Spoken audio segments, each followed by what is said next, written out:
Shalom. I'm Robert Davis, one of the rabbis at Temple Beth Sholom here on Miami Beach, and I'm pleased to share with you a few words about this week's Torah portion, Shemot, which is found at the beginning of the second book of our Torah in Exodus. Each year, the Jewish Journal in Los Angeles publishes a list of the top 10 mensches in the community, those individuals who do big and small acts that change the world. Think about one of the people on your list of top 10 mensches. Our Torah portion this week begins, Ve'ela Shemot.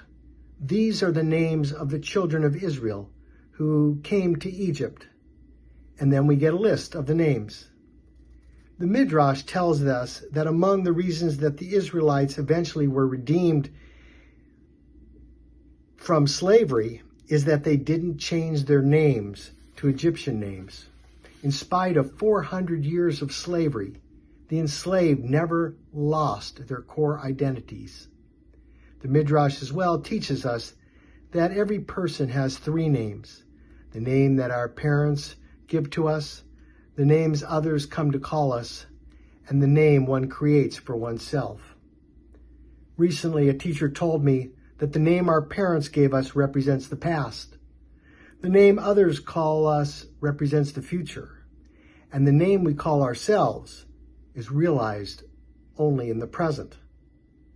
Our Shem Tov, our reputation, is based not on what we did, not on what we will do, but is based on what we are doing now. Perhaps that is the lesson that Moses encounters at the burning bush.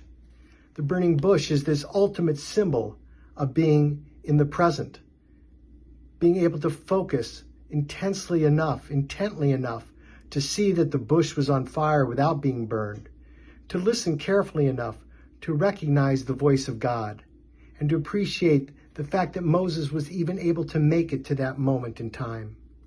Moses said to God, "When I come to the Israelites and say to them, 'The God of your ancestors has sent me to you,' and they ask me, 'What is this God's name?' what shall I say to them?" And God replied, "My name is Ehyeh Asher Ehyeh. I am who I am." My name is based on who I am.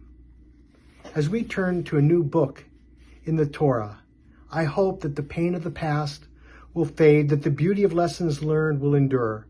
I hope as well that the unknowns of the future will be sweeter than imagined or anticipated. And most of all, I hope that the way you manifest your own present identity will be such that each day you will add your name to a list entitled, "Things I am doing now in the present to make my life and the world better." And maybe you'll be a mensch too. Shalom.